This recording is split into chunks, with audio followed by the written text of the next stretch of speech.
शांत। फिर बेचारी को बोला तो अभी मैंने सबक पक्का किया। तो मास्टर ने बोला कैसे? बोला क्यों तुमने इतनी गाली दिया, धक्का दिया, मारपीट किया, बेइज्जती किया, हमको लगी नहीं।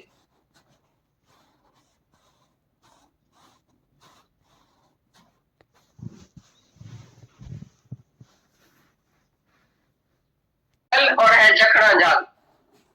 नानक को बोलता है तो एक ही बात समझने की है कि तू आत्मा है। उसके लिए सब वेद शास्त्र ये वो स्मृतियां सब एक आत्मा को जानने के लिए लिखी पड़ी। वो जब गुरु समझाता है हमको तो तुम कैसे आत्मा है, तभी हम समझते हैं। इशारा करता है गुरु के इशारे कैसा, ये महावाक्य जो है वेदों का वो भी गुरु के मुख से हमको सुनने का है। जब गुरु बोलेगा तब तो हम हंसी तीर लगाएगा, तभी हम ब्रह्मस्मयी बोलेगा। बाकी तो वेद से पढ़ के बोलेगा हाँ मैं भी ब्रह्म हूं, तुम भी ब्रह्म है, कभी भी नहीं। वेद शास्त्र भी गुरु की महिमा करके गए सब। ग्रंथ साहब जाके पढ़ो तो मत कोई भरम भूले संसार गुण बिन कोई न तरस पा। जैसो चंदा उगवे सूरज चढ़े हजार, एक चांदन हो दिया गुण बिन गोड़ अंधा। कितना भी सूरज और चांद निकले, कितनी भी रोशनी होवे, कितना भी तुम वेद शास्त्र पढ़ो, लेकिन गुरु के समय अंधेरा है, घोर अंधेरा। तुम गुरु के पास चाबी है, तुम्हारे मत को चाबी लगाएगा, जब मत खुलेगी तभी सब वेद शास्त्र अंदर जाएगा और गुरु का वचन ही अंदर जाए। विवेक और विचार की चाबी गुरु के पास होती है, वो आके तुम्हारी चाबी खोलेगा, तभी तुम एक एक अक्षर समझ सकेगा अच्छी तरह। सत्य भाषा। हाँ, अर्जुन ज्ञानी चाहे अज्ञानी अपने स्वभाव के वश में है। ज्ञानी ने स्वभाव को वश किया है, अज्ञानी स्वभाव के वश में है। इसके लिए ज्ञानी के को दोष ही नहीं देता है जो क्रोध करे। हजारे तुम इधर आते हैं, तुम्हारे में कितने भी अवगुण होंगे, उल्टे चलेंगे, क्या भी करेंगे, कैसा किसका स्वभाव, कैसा किसका स्वभाव। तो ज्ञानी तुम सबके ऊपर करुणा करता है, बोलता ऐसा भी होता है क्योंकि इसका स्वभाव ऐसा है, इसने स्वभाव को वश नहीं किया है। तो अज्ञानी में तुम उम्मीद रखता है कि वो ज्ञान की अलग चलत करे क्या? अज्ञानी माना क्या? अज्ञानी माना अंधेरे में, अंधेरे में वो जरूर तो करे खाएगा, धक्का खाएगा, उल्टा चलेगा, उल्टा तो चलेगा ही। जब तुम क्रोध करके अपने को क्यों जलाता है? दोष दूसरे का, जलता है तुम। कितना मूर्ख है, अपने को क्यों जलाता है? अपने आत्मा को जैसे अंदर जलाता है। भगवान बोलता है मैं अंतर्यामी सबके अंदर बैठा हूं और मेरे को कष्ट देता है। तुम क्रोध करके जब जलाता है ना अपनी इंद्रियों को, अपनी रंग रंग रंग तुम्हारी जलती है, तो अंदर भगवान बैठा है, उसको आगे गर्मी लगती है। और जिसके ऊपर तुम क्रोध करता है उधर भी भगवान बैठा है, उधर भी समझो भगवान के ऊपर ही तुमने क्रोध किया, भगवान को ही तुमने सताया अंदर। जिसको तुमने दुखी किया समझो भगवान को दुखी किया। तुम कभी ऐसा नहीं समझना कि भाई हमने तो इसको बोला ना, भगवान को थोड़ी बोला, हमने तो नौकर को बोला ना, अरे उधर भगवान नहीं है। तो बोलता है जहां जो भगवान देखता है वो कभी भी क्रोध किसके ऊपर कर सकता है, और क्रोध करना अच्छा है। युधिष्ठिर को एक दिन मास्टर ने बोला भाई ये काम क्रोध लोभ मोह अहंकार छोड़ के आना, भाई आज क्रोध नहीं करना। तो दूसरे सबने तो आगे सबक सुनाया, युधिष्ठिर ने सुनाया ही नहीं, क्योंकि उसने बोला मैं पहले प्रैक्टिस तो करूं तो मेरे को क्रोध आता है कि नहीं आता है। और क्रोध क्यों नहीं करना चाहिए, सारी रात जाग के उसके ऊपर बहुत विचार किया। भाई क्रोध नहीं करेगा काम कैसे चलेगा, नौकर खराब हो जाएगा, स्त्री खराब हो जाएगी, बच्चा उल्टा चलेगा, सिर पर चढ़ के आएगा और बहुत उल्टा फायदा उठाएगा अगर हम क्रोध नहीं करेगा। बहुत सी ऐसी बातें उसके अंदर आई, आखिर फैसला किया तो नहीं, क्रोध किसी भी हालत में हमको करने का नहीं। दूसरे दिन गया तो मास्टर ने पूछा भाई तुम सबक सीखे हैं? तब ने बोला हाँ जी क्रोध नहीं करना चाहिए। युधिष्ठिर चुपचाप बैठा था, गुरु ने पूछा भाई तुम सबक नहीं याद किया? बोला नहीं। तो उसको लपड़ लगा, बोला इतना ढगा बड़े में बड़ा भाई तुम है, तो तुमको अभी तक सबक याद नहीं आया? छोटे छोटे को सबक याद आया, मारपीट किया, ये किया वो किया, बहुत गाली दिया, क्रोध किया, सबके बीच में से इंसल्ट किया, बेइज्जती किया। तो शांत चित्त मुस्कुराता रहा, शांत। फिर बेचारी को बोला तो अभी मैंने सबक पक्का किया। तो मास्टर बोला कैसे? बोला क्यों तुमने इतनी गाली दिया, धक्का दिया, मारपीट किया, बेइज्जती किया, हमको लगी दी और हमको अंदर क्रोध नहीं आया। बिल्कुल, तभी हमने समझा भी मैंने पक्का किया। मास्टर को शर्म आ गया, उसने बोला मैंने तो क्रोध कर दिया तुम्हारे ऊपर और तुमने क्रोध नहीं किया, तुम तो पक्का हुआ मेरे से भी। तो एक एक बात पर तुम भी प्रैक्टिस करके पीछे बात करना, तो तुमको क्रोध आता है कि नहीं। जब सामने वाला कोई अपोजिट चले, तुम्हारे कहने के बरखिलाफ चले, तुम्हारी एक राय है दूसरे की दूसरी राय है, तो तुमको क्रोध आता है कि नहीं। वो अज्ञान की अलर्ट करता है, बिल्कुल बेवकूफी की, मूर्खता की। तुमको क्रोध आता है कि तुम करो ना, करता है तो नहीं, इसकी बुद्धि इतनी है, भगवान ने इतनी बुद्धि दी है, बस यहां तक ही वो करेगा काम। या तुम क्रोध करके उसको सिखाएगा, तुम्हारा बच्चा कोई पढ़ने में होशियार नहीं है, तो मार पीछ बहुत करो उसी को, तो जाति बुद्धि उसकी भ्रष्ट हो जाएगी कि तिखी हो जाएगी मारने से। तुम प्यार से उसको सिखाएगा, शायद वो ठीक भी हो जाए उसकी बुद्धि। लेकिन तुम उसको क्रोध करेगा तो क्या होएगा? जाति में जाति क्या होएगा?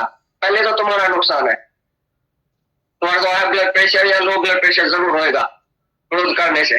और फिर दूसरे का नुकसान, वो हमेशा के लिए तुम्हारे को प्यार नहीं करेगा, हमेशा के लिए तुम उसके प्यार से वंचित हो गए। अंदर ही अंदर तुम्हारा द्वेष करेगा। मैं क्रोधी है, क्रोधी से साथ भागता है सब लोग, जैसे एक बंदी से। क्रोध एक चंडाल है, चंडाल का रूप है। कैसी भी हालत में तुमको क्रोध नहीं करने, क्रोध आना ही नहीं चाहिए, क्योंकि मैं ही तो हूं, भगवान है उधर। जब क्रोध आए तो तुमको रोना आना चाहिए, तो मैंने भगवान के ऊपर क्रोध किया, उसको कितना दुख हुआ होगा। ऐसा ही वचन अगर मैंने जैसा क्रोध इसके ऊपर किया, ये हमारे ऊपर करता था, तो हमको पसंद आता था? तुमको पसंद है कोई तुमको क्रोध से समझाए? गुरु क्रोध से समझाता तो भी बोलता है गुरु जी ऐसा नहीं बोलो, ठंडा हो जाओ, शीतल हो जाओ, गाली नहीं दो, उसको भी समझाने आता है। तो तुम काय के लिए गाली देता है, क्रोध करता है? गुरु का क्रोध होता है चित्र के समान, वो नहीं अपने को जलाता है, नहीं तुमको जलाता है। तुम्हारा क्रोध है सच में, जगत को सच मान के, बेटे को सच मान के, और तुम समझता है मेरा कुछ नुकसान होता है, तभी तुम क्रोध करता है। और गुरु का तुम्हारे से कोई वास्ता ही नहीं है, तुम सुधरो या नहीं सुधरो, उसको खाली करुणा है, प्यार है तुम्हारे लिए, इसके लिए क्रोध करता है। गुरु जो गुस्सा मौन था लगा वो मिठो, गुरु का गुस्सा बहुत मीठा लगता है क्योंकि हमारा उद्धार है। लेकिन तुम जिसके ऊपर क्रोध करता है उसका उद्धार नहीं होता, तुम्हारा भी नुकसान उसका भी नुकसान। क्योंकि उधर तुम्हारा स्वार्थ है, ये जरूर सुधरे, ये मेरा बेटा, ये मेरा है, इसके लिए जरूर सुधरे। गुरु को ये नहीं है कि मेरा है जरूर सुधरे, ये मैं हूं। ये अच्छी तरह से बात समझना, तो तुमको क्रोध आता है कि नहीं, तुम समझो वैसे वो अपनी बात करो। हम समझे कि दैवी संप्रदाय वाला है कि आसुरी संप्रदाय वाला है। तुम क्रोध किसको आता है? आसुरी वाले को आता है कि दैवी वाले को आता है? तुम्हारी औरत में, तुम्हारा बच्चा, तुम्हारा नौकर, तुम्हारा सेठ, तुम्हारा कोई भी तुमको सच्चा प्यार नहीं करेगा अगर तुम क्रोधी होगा। तुम्हारा ऑफिसर समझो क्रोधी है, तुम उसको प्यार करेगा? डरेगा, बोलेगा ये समय नहीं आ गया ऑफिस में, अरे क्यों आया है, ये राक्षस आ गया, अभी पता नहीं क्या करे। तुम भी घर में जाएगा, बच्चा बोलेगा ये बाबा आया क्यों है घर में, अच्छा था, सत्संग में बैठता था, गुरु को हमारे को आगे बोलता है ये सबको बांध के रखो इधर, घर में नहीं भेजो, ये घर में रहने के लायक नहीं है, क्रोध कर। जब भी तुम जाता है वो दुखी होता है घर वाला, तुम घर से बाहर है वो बड़ा सुखी है, क्योंकि तुम क्रोध करता है, मौन नहीं है, तुमको शांत नहीं है, दैवी लक्षण नहीं है, ये आसुरी संप्रदाय का लक्षण है क्रोध। क्रोधी को कोई दुनिया में रहने नहीं देता है, क्रोधी के सामने नहीं जाएगा, उसका दर्शन भी नहीं करेगा। जिसको काम और क्रोध की अग्नि जला नहीं सकती है, उसका दर्शन गंगा जी से भी बहुत है। ये अग्नि है, तुमको भी जलाती है, दूसरे को भी जला। ऐसा शीतल हो जाओ, ऐसा तो शीतल ठंडा हो जाओ जैसा बर्फ, बर्फ के सामने जो बैठेगा, जो बाजू में बैठेगा वो भी शीतल हो जाएगा। सत्पुरुष जो होता है वो बर्फ की तरह शीतल होता है, उसको ये माया की अग्नि, काम क्रोध की अग्नि नहीं जलाती है, इसके लिए उसके छाव में जो बैठेगा उसको भी ठंडाई आ जाएगी। संत बड़े बैठी शीतल जिनके अंग, तपत बुझाइन औरों की दे दे अपना रंग। तत्पुरुष तो तुमको बोलता है ज्ञानी, चैलेंज देता है हमको क्रोध दिला के दिखाओ, ऐसी कोई हालत करो जो हमको क्रोध आवे। देखो आता है, तुम पर मेहरबानी करना हमारे ऊपर भी, कोई ना कोई स्वांग रचा के आओ। देखो हमको क्रोध आता है, हम भी तो अपने को देखे, तुम हमारा इम्तिहान नहीं लेता है, कोई ना कोई बात छेड़ के आओ, हम भी देखे तो हमको गुरु ने कितना शीतल किया है। ऐसी तरह से तुम भी सबको चैलेंज दियो, तो हमको भी क्रोध नहीं आएगा। तुम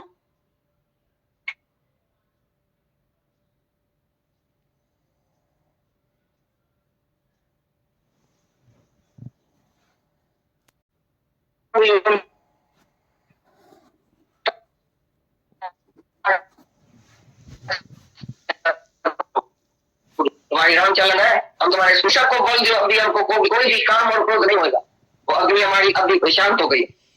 ऐसा अपने को जांचो अच्छी तरह से, ऐसा नहीं खाली गीता पढ़ने का, गीता का 18 नहीं पढ़ने का हमको, चाहे एक श्लोक भी नहीं पढ़ो सारे दिन में, तो भी उसके ऊपर प्रैक्टिस करके पीछे दूसरा श्लोक पढ़ो। आज से तुम यही पॉइंट उठाओ, भाई सामने वाला कैसी हालत चलत करे, सामने वाला कैसी उल्टी हालत करे, हमको क्रोध नहीं आना चाहिए। ऐसा हो सकता है तुम्हारे से कि नहीं? मुश्किल है, बहुत सरल है, खाली भगवान देखो उसमें, नहीं देखेगा तुम जिसके ऊपर क्रोध करे, नहीं वो देखेगा, इतना द्वेष बढ़ जाए। ये दोनों बीमारी है बड़े में बड़ी, सब बीमारी द्वेष और क्रोध से होती है।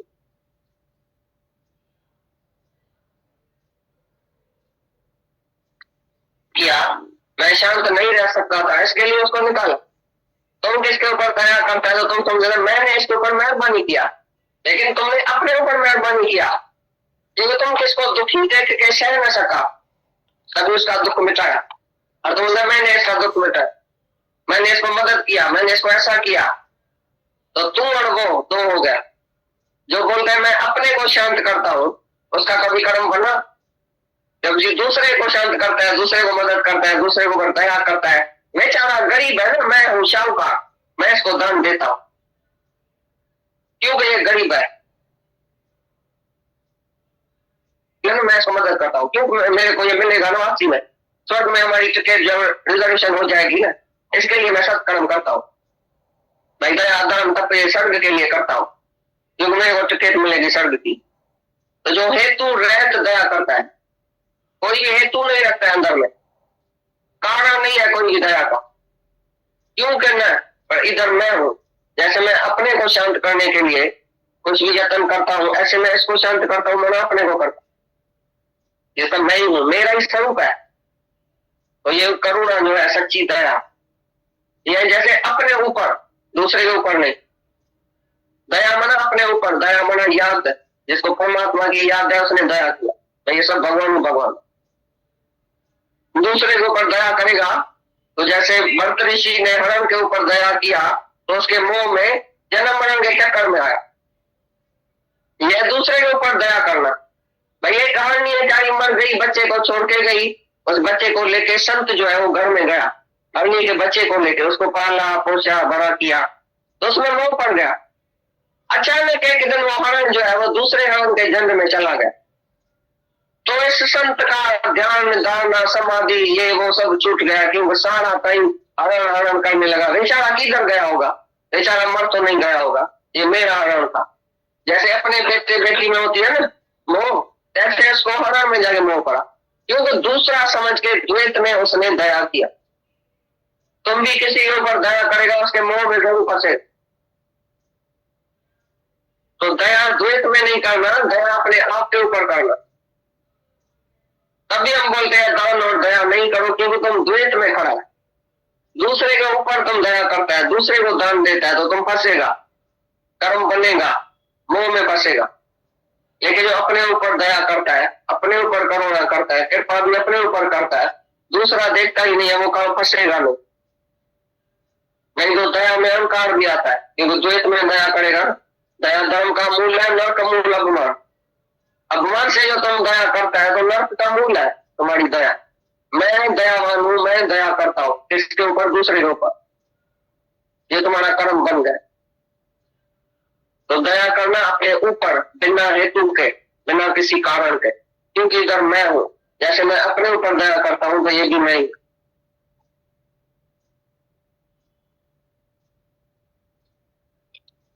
है। खाता भी है, पीता भी है, पहनता भी है।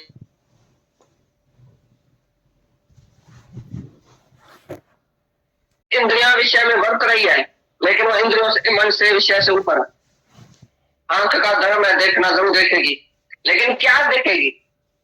वो बाहर की आंख से नहीं देखता है, अंदर की आंख से देखता है कि है ही भगवान। अंदर से, अंदर की आंख से अंदर देखता है, तो बाहर की आंख से बाहर देखता है। ये चम की आंख से तुम चम देखता है, जरूर भूलेगा।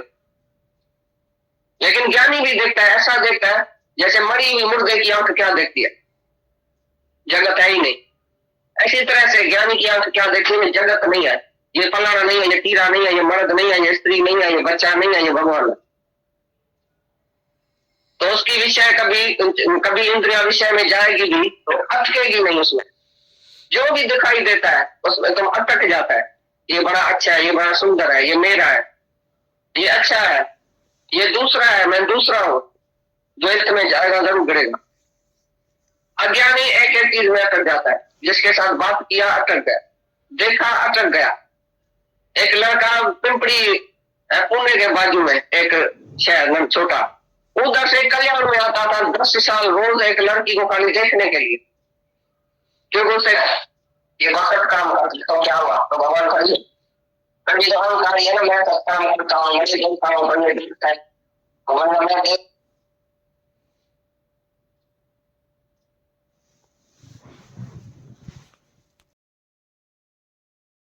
इस सत्संग का, गीता भगवान का इतना इम्पोर्टेंट चला। पंडित बन जाएंगे ना शास्त्र पढ़ करके, पंडित गुरु प्रेम बिन लहे ना आत्म ज्ञान। गुरु के प्रेम के बगैर आत्म राह नहीं मिल सकते, भले पंडित बन जाए। पंडित गुरु प्रेम बिन लहे ना आत्म ज्ञान। गीता भगवान ने बोला 18 अध्याय पढ़ना ही मत, एक श्लोक भी नहीं पढ़ना जब तक एक वचन पर पक्का न हो जाए। पोथी पढ़ पढ़ जग मुआ, छोटी बातें नहीं है ये। पोथी पढ़ पढ़ जग मुआ, पंडित भयानक हो। 2.5 अखर प्रेम का पढ़े सो पंडित हो। पोथी पढ़ पढ़ जग मुआ, पंडित भयानक हो। 2.5 अखर प्रेम का पढ़े सो पंडित हो। माता भगवान हर चिट्ठी में लिखते हैं गुरु, दादा भगवान, गुरु गीता भगवान, कि अगर नजर हमारे पे नहीं होती, तो जो नजर न आवे ना तो बात न पूछे कोई। 1 इंच माया से भी हम छलांग नहीं लगा सकते। ये उनके प्रेम का प्रमाण है। जीवन में, जीवन का सच्चा सारी प्रेम है। प्रेम के बगैर जीवन अधूरी है। प्रेम में ही जड़ चेतन माया का अभाव होता है। ये प्रेम शब्द को गीता भगवान, माता भगवान ने बोला है। तो गीता भगवान आज बोल रहे थे कि हमें शास्त्र नहीं चाहिए, पर हमें books and prayers are useless. किताब नहीं चाहिए, मतलब शास्त्र नहीं चाहिए, पर हमें चाहिए सच्चा गुरु। और प्रेयर्स नहीं चाहिए। हमने जो प्रार्थनाएं करी मंदिरों में जाके, पर हमारे गुरु ने सच्ची प्रार्थना करी। एक तो बुक नहीं, गुरु मतलब आदर्श एंड एग्जाम्पल। और प्रार्थना उसने मंदिर में नहीं करी, उसके पास में सच्ची प्रार्थना है, healing of the broken heart. तो दोनों बातें कंप्लीट हमारे गुरु में दिखती हैं। बुक्स नहीं, आदर्शी जीवन, प्रार्थना नहीं, सच्ची प्रार्थना उसमें है हमारे लिए हील करने की, healing of the broken heart. और इतना सच्चा सलाहकार है, हमारे जीवन का हितैषी है, हेतु रहित दयालु है, अपना हित नहीं चाहिए और दया ही करता आता है हमारे ऊपर। और इतनी इतनी मेहरबानियां हैं। आज जो हम ये सो रहे हैं, हम ये खा रहे हैं, हम चल रहे हैं, जी रहे हैं, ये बहुत बड़ा गुरु का ऑक्सीजन है हमारे साथ। नहीं तो शरीर ही बिगड़े हुए होते, इतना क्रोध में, द्वेष में, इच्छाओं में, बोलने में शरीर ही खराब हो जाते सब। न सेहत होती, न नींद होती, न आधे सुख में हमारी शांति होती, कुछ भी नहीं होता, कुछ भी नहीं होता हमारे। अभी भी हम आ रहे थे तो ये भजन चल रहे थे, सारे भजन गुरु के, सारे भजन गुरु की महिमा के। क्या गीता भगवान की बुलंद आवाज में गुरु महिमा के भजन चल रहे थे। और सच है कि इतनी महिमा गुरु की है, उन्हीं पे ही बैठे हुए, अदरवाइज तो ये एक मन अंधे ने सच में जन्म गवा दिए। ये सीधा मन भी मतलब उल्टा, ये मन ऐसा है, कभी मन माकूड़ी, कभी मन शी सरतु सारो नहीं। मन क्या है? Past, future, negative. जीने कहाँ देता है, हंसने कहाँ देता है, शुक्राने कहाँ गाने देता है, मुस्कुराने कहाँ देता है? ये मन ही तो है, और कौन। सब खा पी रहे हैं, सो रहे, जाग रहे, पर मुस्कुराने नहीं देता, शुक्राने गाने नहीं देता। ये मन है, अंधे ने जन्म नहीं गवा दी। और क्या करेगा? इच्छाएं, मच वांट्स मोर, और दिखाएगा और दिखाएगा। गुरु बचाता है इससे, संवारता है गुरु। कल करे सो आज, आज करे सो अब, पल में परलय होएगी, फिर करेगा कब। किसी का भी लेना है, देना है, कोई भी अगर एक थॉट आपके पास में है, इंस्टेंट आप अगर कोई काम नहीं करते हो तो वो आपके अंदर थॉट चलता ही रहता है। सुलझाएं जीवन को, सॉल्व करें। सुलझी भी जीवन होनी चाहिए, गम कसर वाली जीवन होनी चाहिए। कम खाओ, गम खाओ, गम खाओ, कस खाओ, जस पाओ। कस खाओ, सच में जीवन में कस खाओ, कस खाओ तो जस पाओ। कम खाओ, गम खाओ, जस मतलब कस खाओ, जस पाओ, रस पाओ। भले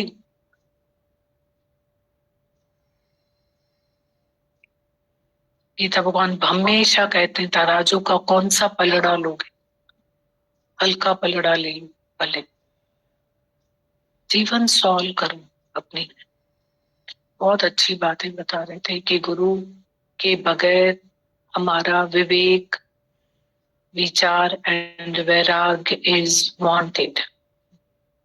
गुरु के बगैर मतलब हमारा विवेक जागृत नहीं होता, बंद है विवेक हमारा, बंद। गुरु के पास चाबी है, कितने शास्त्र पढ़ो, क्या भी करो, गुरु के पास चाबी है। कितना अर्थ बताते हैं गुरु, मौन का अर्थ इतना अच्छा सिखाते हैं। बोलते हैं मौन, तुम्हारी मौन कैसी है? या तो क्रोध करोगे, क्रोध करने के बाद मौन, तो बोलोगे ये मौन है क्या तुम्हारी?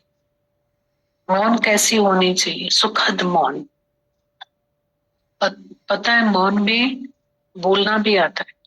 हमारी तो ये फेवरेट पॉइंट है। गीता भगवान ने बोला अगर हम मौन करेंगे तो तुम्हारा उद्धार कैसे होगा?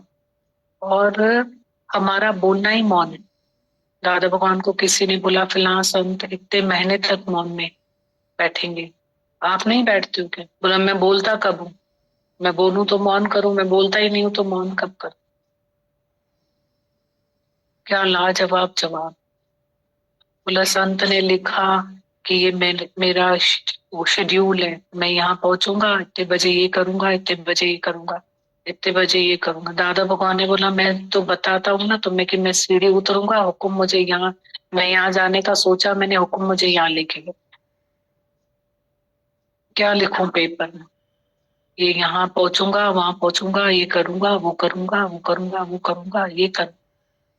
अभी हमें पता ही नहीं हम सीढ़ी यहाँ के लिए उतरते हैं, जाते इधर, सोचते इधर, जाते इधर, पहुंचते उधर, क्या तक है पता नहीं पल का, कौन जाने कल का।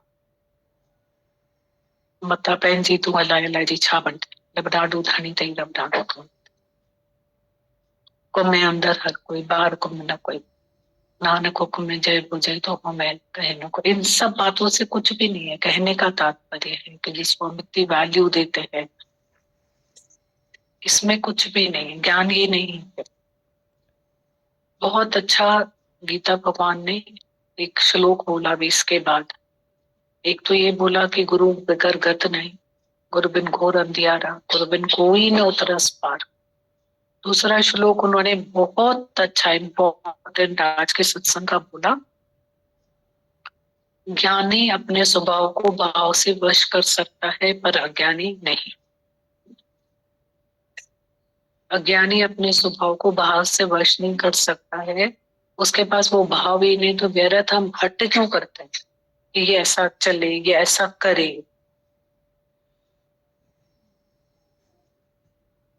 ये अच्छी बात बोल रहे थे कि हमको दया भी नहीं है, करुणा जरूर है कि तुम समझोगे तो सुख पाओगे, पर दया नहीं।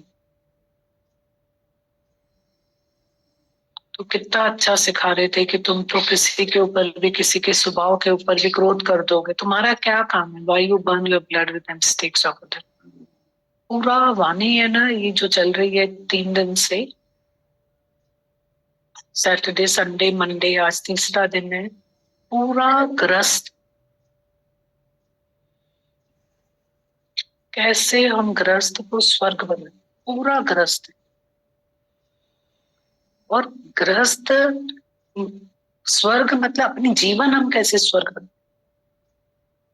कितना हम लोग ये वानियां सुने शर्म आ जाएगी, कितना व्यर्थ देखते हैं, सुनते हैं, बोलते हैं, सोचते हैं, चलते हैं, बैठते हैं, करते हैं, कितना व्यर्थ।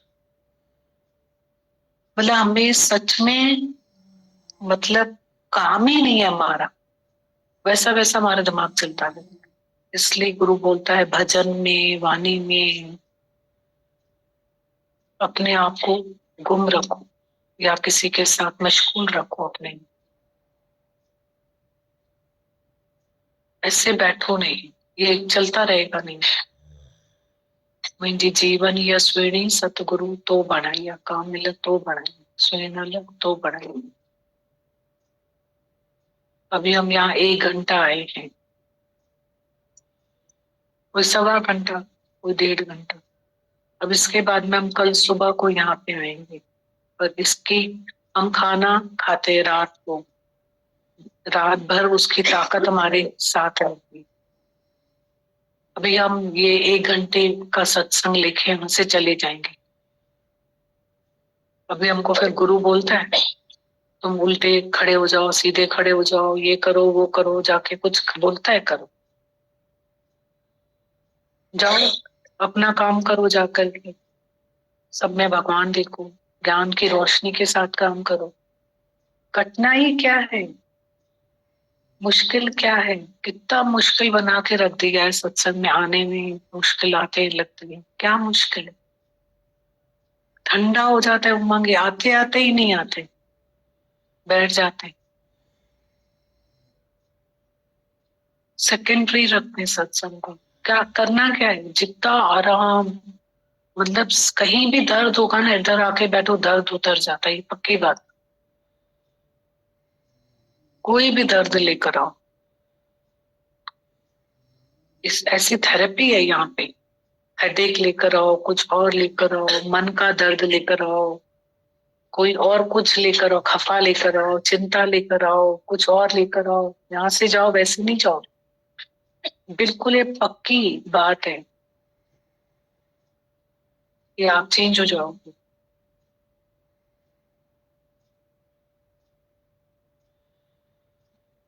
कस क्या है, आके बैठना ही तो है चुप करके।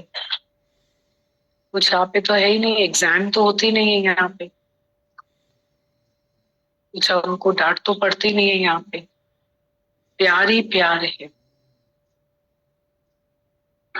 जैसी जगह चाहिए वैसी वैसी जगह पे बैठो, आराम से बैठो।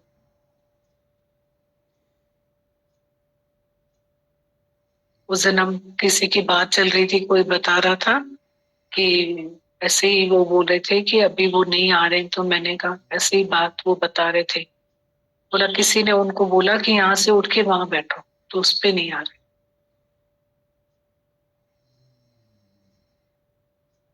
तो क्या हुआ, बैठ जाएंगे, उधर बैठ जाएंगे, इधर बैठ जाएंगे, ये हो जाएगा, वो हो जाएगा। इधर ही हम लोग जहाँ पे फ्री ऑफ चार्ज हम यहाँ के बैठते हैं, जब इधर ही फिट नहीं होंगे तो यहाँ से निकलने के बाद हम कहाँ फिट होंगे, बताओ। कहीं पे भी क्या है, अगर आपकी जगह पे भी कोई बैठ जाता है तो क्या हुआ, बैठ जाने दो, क्या नहीं, बैठ जाओ, क्या जरूरत है हम उठाएं उसको, बैठे रहे, हम कहीं और बैठ जाएंगे, ठीक है, क्या हुआ। हम्म? मन नहीं चलना चाहिए हमारा, सच में नहीं चलना चाहिए। ये अनुशासन है, कॉमन सेंस है। हमने थोड़ी कुर्सी का पैसा दिया है, दादा भगवान ने हमसे थोड़ी कुछ लिया है। कोई भी हो, हम हो आप, मिल रही है उसके शुक्राना। कुर्सी की इम्पोर्टेंस नहीं है, यहाँ पे आके एक जगह मिल जाए और बस ज्ञान अंदर जाए, ये वचन मिले, ये गुरु मुझे रोज बुलाए, बस कुछ नहीं चाहिए। ये बहुत समानता का ज्ञान है, यहाँ कुछ नहीं होता है, पर सब तो ब्रह्म ज्ञान की स्थिति पे नहीं पहुंच गए, वणवण जी काठी है, पर है तो समानता का ज्ञान, तो समानता का ही है। गुरु तो आदर्श समानता का दिखाता है ना हमको, पर सब अपने उन्नति में लगे हुए हैं, हमें अपना आदर्श दिखाना है सब में, हर हर एंगल से। हमारी आंखें क्या देखती, हमारी आंखें भगवान देखें बस।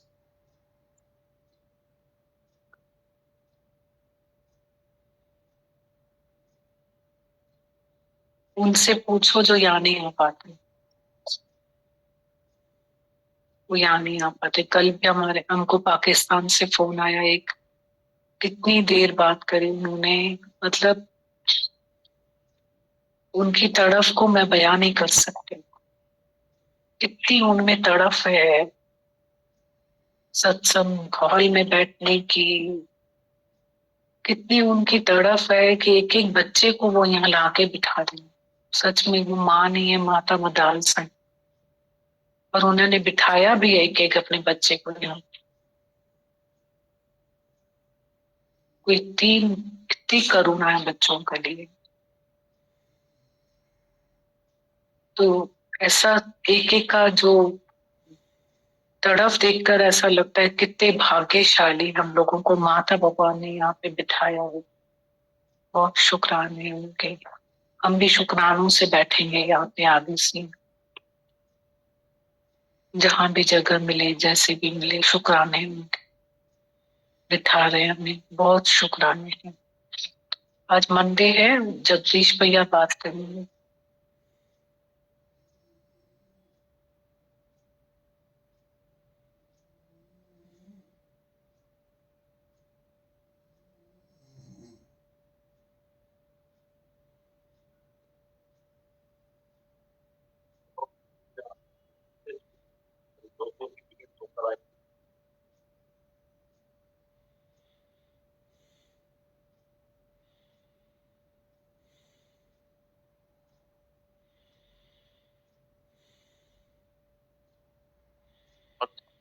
तो दीदी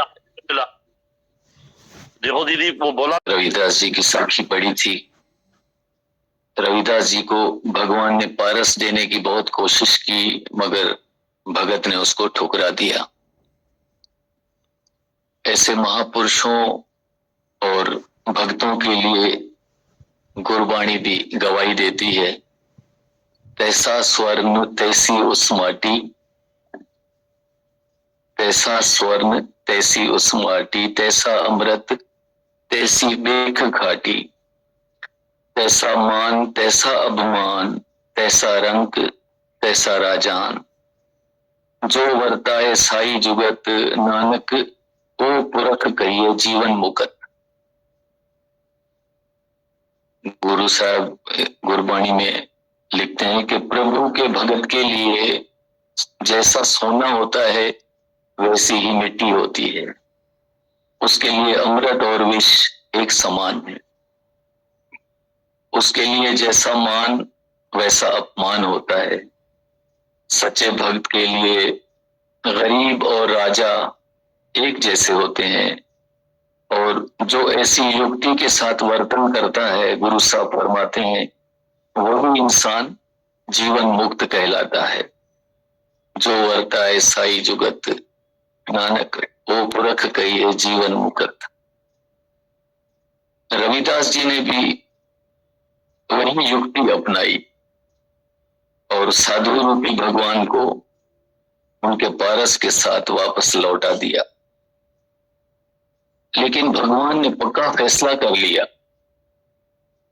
कि वो अपने भक्त रविदास जी से ये चमड़े का काम छुड़वा कर ही दम लेंगे। ये भगवान ने पक्का फैसला कर लिया। ये एक अचरज भरा खेल था कि भक्त माया को हाथ लगाने को राजी नहीं है और भगवान उसको माया बख्शने की जिद कर रहे हैं। ये एक अजीब खेल है। रविदास जी ने एक छोटी सी लकड़ी की चौकी पर देवता की पत्थर की मूर्ति रखी हुई थी। उस मूर्ति को उसने कपड़े और गहने पहना रखे थे और नीचे आसन बिछाया हुआ था। रोजाना जंगल के बाग में से ताजा फूल लाकर चढ़ाते थे। दोनों वक्त पूजा होती थी। रविदास जी का नित्य कर्म ये था कि चौखी रात रहते उठकर साफ सफाई करते, झाड़ू और पोछा फेर कर पति और पत्नी स्नान करते, फिर देवता को स्नान कराया जाता, पूजा शुरू होती। उसके बाद सारा दिन रविदास जी का हाथ काम में और मन भगवान के साथ जुड़ा रहता था। पारस वापस लेकर भगवान के अलोप होने के तीसरे दिन जब रविदास जी ने अपने देवता के आसन को झाड़ा तो नीचे से 5 सोने की मोहरें निकल कर गिर गईं। उन मोहरों की छनछनाहट और चमक दमक ऐसी थी कि कोई मायाधारी हो तो उसके दिल को डगमगा दे और उसको मस्ती में मस्त कर दे। मगर इन मोहरों को देखकर रविदास जी के ऊपर तिनके जितना भी असर नहीं हुआ। उसने ठीकरियों की तरह उन सोने की मोहरों को उठाया और एक तरफ रख दिया और खुद पूजा करने में मग्न हो गए। ये कौतक एक दिन नहीं चला। रोज सवेरे जब भगत साहब देवता का आसन साफ करते थे 5 सोने की मोहरें मिल जाती और रविदास जी रोज की तरह उनको एक साइड एक तरफ रख दिया करते थे। मोहरें बहुत सारी इकट्ठी हो गई थी मगर भगत साहब ने उनको वापरा नहीं, उनका कुछ उपयोग नहीं किया। वो सोने और मिट्टी को एक जैसा जो समझते थे। भगवान ने जब देखा कि मोहरों को देखकर रविदास जी पर रत्ती भर भी कुछ असर नहीं हो रहा है तो रात को वो उनके सपने में आ गए और कहने लगे, हे रविदास, इन सोने की मोहरों को एक तरफ मत रख,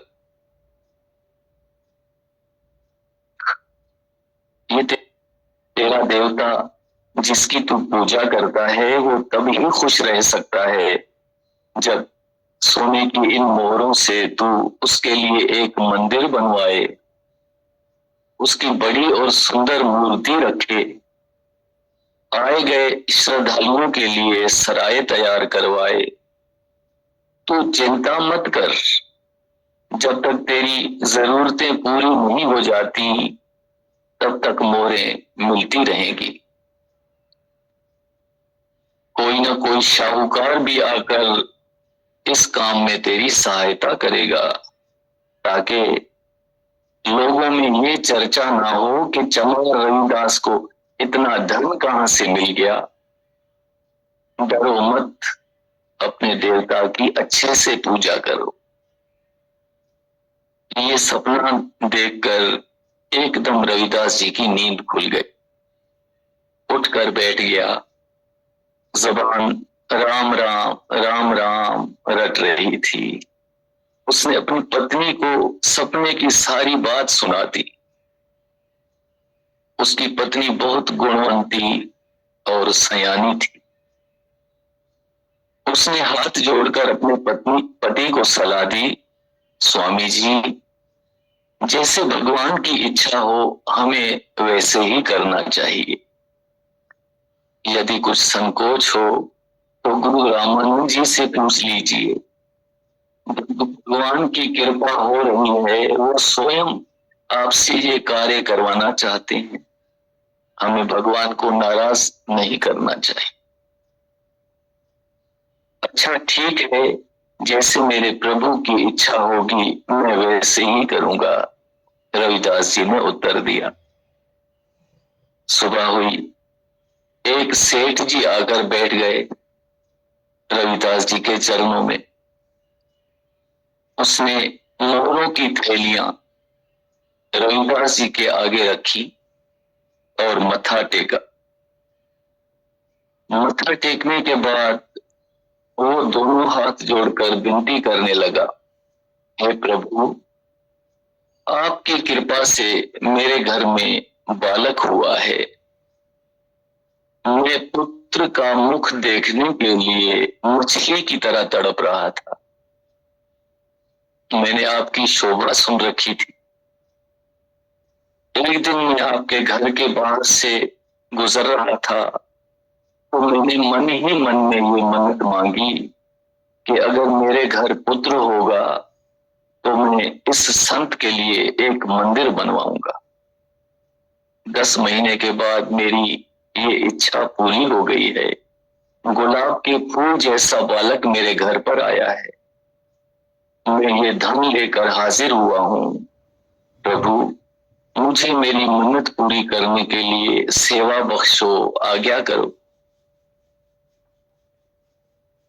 रात का सपना याद करके और सेठ जी की विनती सुन करके रविदास जी कुछ नहीं बोले, मन ही मन में अपने राम को याद करने लगे, उनके गुण गाने लगे। भगवान की उपमा करते करते रविदास जी ने सेठ जी को हाँ कर दी कि जो उसके मन में आए वो कर ले। सेठ जी भी खुश हो गए। उन्होंने रविदास जी के चरणों में मत्था टेक कर उन्हें धन्यवाद दिया। रविदास जी की झुग्गी के पास में बहुत सारी जमीन खाली पड़ी हुई थी। उसको खरीद कर एक बहुत ही सुंदर मंदिर बनवाया गया। रविदास जी और आए गए संतों के लिए एक शानदार मकान तैयार हुआ। मंदिर के लिए संगमरमर की देव मूर्तियां तैयार करवाई गईं। उनको कीमती और बढ़िया वस्त्र पहनाए गए। जो भी इन मूर्तियों के दर्शन करता वाह किए बिना नहीं रहता। रविदास जी की स्त्री बहुत खुश थी और हैरानी में मग्न थी। भगत साहब के माता पिता भी खुशी में फूले नहीं समा रहे थे कि उनके बेटे का ब्राह्मणों की तरह सत्कार हो रहा है। सारी काशी में रविदास जी की चर्चा हो रही थी। पर रविदास जी पूर्ण ज्ञानी थे, ब्रह्म ज्ञानी थे। वो अच्छी तरह जानते थे कि ये रविदास चमार की चर्चा नहीं है, ये तो हरि नाम की चर्चा है, परमात्मा की चर्चा है। रविदास जैसे तो और भी कई चमार रहते हैं, उनकी चर्चा तो कोई नहीं करता। ये सब परमात्मा के नाम की महिमा है। जो तन मन से परमात्मा का हो जाता है, फिर उसमें और परमात्मा में कोई भेद नहीं रह जाता। दीदी भगवान, उन संतों की वाणी गुरु ग्रंथ साहिब में दर्ज है। आम लोगों में ये सब छोटी जाति के समझे जाते थे। कबीर साहब, रविदास जी, धन्ना भगत, सेना नाई, सदना का साई, ब्राह्मण लोग इनसे ईर्ष्या करते थे। उनको नहीं पता था इनके रुतबे का, इनके मर्तबे का, मगर इनका रुतबा, इनका मर्तबा क्या है, ये कितने ऊंचे हैं, ये पंचम पातशाही गुरु अर्जन देव जी महाराज को अच्छी तरह से मालूम था। उन्होंने अपनी ग्रंथ में जगह देकर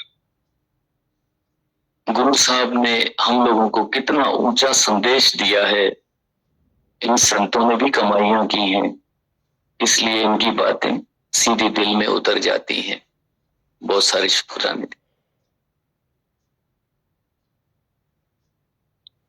भजन बोले।